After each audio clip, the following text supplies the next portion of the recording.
Hello दोस्तों, स्वागत है आप सबका हिंदुस्तान टूल्स के यूट्यूब चैनल में। मेरा नाम है राहुल सोनी, मैं हूं एवरेस्ट इंडस्ट्रियल कॉर्पोरेशन से। आज मैं आपको दिखा रहा हूं पेंटर का एयरलेस स्प्रे मशीन। ये मॉडल है AS1200। ये मॉडल हमारा सबसे बेस्ट मॉडल है और इससे हम जो हमारे काम होते हैं पेंटिंग के, जिसको हमारे को घंटों करना होता है, ये मशीन उसके लिए यूज़फुल है। इस मशीन को आप चाहे जितनी मर्जी देर चलाइए, चाहे 10 घंटे चलाइए या इसको 24 घंटे इसको मशीन को चलाइए, ये मशीन चलने में कोई कमी नहीं है। इसमें जो भी आप मटेरियल स्प्रे करेंगे, ये आपका जो बेस मटेरियल हो गया, जैसे कि आपका प्राइमर हो गया या पेंट हो गया, वॉल पेंट हो गया या फर्नीचर पेंटिंग के लिए जो मटेरियल हो गया, उसमें आप इसको यूज़ कर सकते हैं। लेकिन जैसे कि अगर आप सोचें कि इसको हम PU स्प्रे करना है या लैकर हमें स्प्रे करना है या फिर हमें कोई और गाढ़ा मटेरियल हमारे को स्प्रे करना है, तो ये उसके लिए सक्सेसफुल नहीं है। इस मशीन को आप पेंटिंग पर्पस के से यूज़ कर सकते हैं। अब मैं आपको बताता हूँ कि इसकी हम इंस्टॉलेशन कैसे करते हैं। आप देख सकते हैं जो इसकी वायर है वो इसकी काफ़ी अच्छी लेंथ दी हुई है और एक यहाँ पर इसका ड्रेन पाइप दिया हुआ है। जो इसका सक्शन पाइप होता है उसको हम इस तरीके से यहाँ पे इसको फिट करेंगे। सबसे पहले हमारे को इसकी ऑयल कैप निकालनी है, जिसको निकालने के बाद हम इसका सक्शन पाइप लगाएंगे।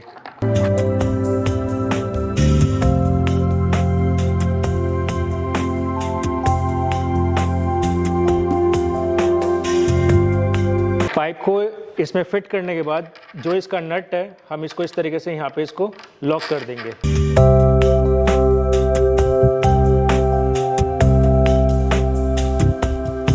और ये सक्शन पाइप जो आप देख रहे हैं, इसके आगे हम लगाएंगे इसका फिल्टर लगाना ज़रूरी होता है, क्योंकि जो भी इसके अंदर कोई भी अगर डस्ट पार्टिकल होते हैं या कोई कचरा होता है तो फिल्टर हमारे को उससे प्रोटेक्ट करता है।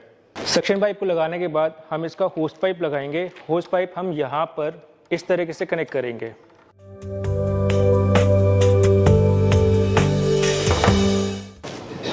ये देख सकते हैं मैंने यहाँ पर अपना होस पाइप को कनेक्ट कर दिया है और इसके दूसरे एंड पर हम स्प्रे गन को कनेक्ट करेंगे।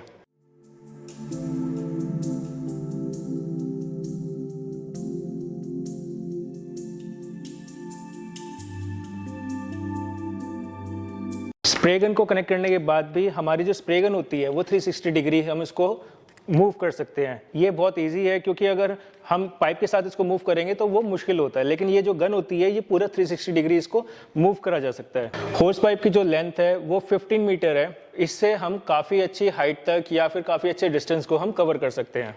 सक्शन पाइप को जब हम अपने मटेरियल के बकेट में डिप कर लेते हैं तो उसके बाद जब हम उसको मोटर को ऑन करेंगे, हमारे को डायरेक्ट इसको इस एरो पे नहीं रखना है। सबसे पहले जो हमारे को मशीन को ऑन करना है तो पहले हमारे को एरो को डाउन रखना है।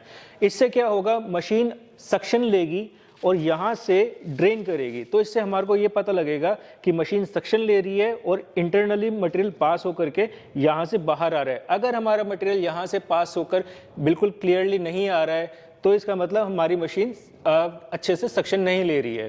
तो जब हमने देख लिया कि हमारा सक्शन इसमें ड्रेन पाइप से हमारा सक्शन बिल्कुल प्रॉपर आ रहा है, तो हम इस नॉब को फ्रंट पे करेंगे। जब हम इस नॉब को फ्रंट पे कर देते हैं तो जो भी प्रेशर होता है वो इस होस्ट पाइप में जाता है और इस गन तक आता है। तब हम जो मटेरियल, जो इसका प्रेशर बना हुआ है, हम इस गन से उसको आगे स्प्रे कर सकते हैं। आप ऊपर जो ये नॉब कंट्रोलर देख रहे हैं, ये इसका स्पीड कंट्रोलर है। अगर हमारे को इसका प्रेशर बढ़ाना है तो हमारे को इसको एडजस्ट कर सकते हैं। यहाँ से अपने हिसाब से हम इसको प्लस माइनस कर सकते हैं। जितना प्रेशर हमारे को कम चाहिए या ज़्यादा चाहिए, उसके हिसाब से हम इसको मूव कर सकते हैं। अब हम बात करेंगे इसकी क्लीनिंग की। जैसे कि अब हमने इसके अंदर जो भी मटेरियल हमने रखा, अब वो आपका पेंट जो है वो वाटर बेस है या ऑयल बेस है, उस पर डिपेंड करता है कि इसकी क्लीनिंग कैसी होगी। अगर आपका मटेरियल वाटर बेस है तो हमने इसका सक्शन पाइप को इसके पेंट मटेरियल से निकालकर हमने पानी की बाल्टी में इसको डिप करा और वहाँ से जब मशीन इसका पानी का सक्शन लेगी तो जो भी अंदर इसके पेंट रनिंग में आया हुआ है वो सारा इसे ड्रेन में आएगा। ड्रेन में लाने के लिए हमारे को इसका नॉब नीचे करना होगा। जब हम नीचे कर देंगे तो जो भी इसके अंदर पेंट आया होगा वो सारा यहाँ से बाहर आ जाएगा। और जब हम देखेंगे कि जो पानी इसमें सेक्शन में जा रहा है और फिर उसके बाद पेंट के बाद जब तक हमारा पानी बिल्कुल क्लियरली ना आ जाए तो इसका मतलब हमारी तब तक मशीन क्लियर नहीं है। जैसे ही हमारा पानी लगता है कि अब हमारे को दिख रहा है कि पूरा बिल्कुल क्लियर वाटर आ रहा है रनिंग में, तब हमारी मशीन क्लीन हो चुकी है। अब हम बात करेंगे ऑयल बेस्ड मटेरियल की। उसमें भी यही सेम प्रोसेस है। जब हम अपना सक्शन पाइप को निकाल कर पेंट के बकेट से निकाल के हम इसमें डालेंगे पानी की जगह थिनर की बकेट के अंदर, उसमें भी यही प्रोसेस रहेगा। थिनर का सक्शन जाएगा और मशीन इसको ड्रेन करेगी और यहाँ से सारा थिनर, जब तक हमारा क्लियर थिनर नहीं आने लगेगा तब तक हमारी मशीन क्लीन नहीं हुई है। और जब हमारा क्लियर थिनर आ गया तो उसके बाद उसकी क्लीनिंग हो चुकी है, क्योंकि वो ऑयल बेस्ड मटेरियल है इसलिए हमने उसको थिनर से क्लीन किया है।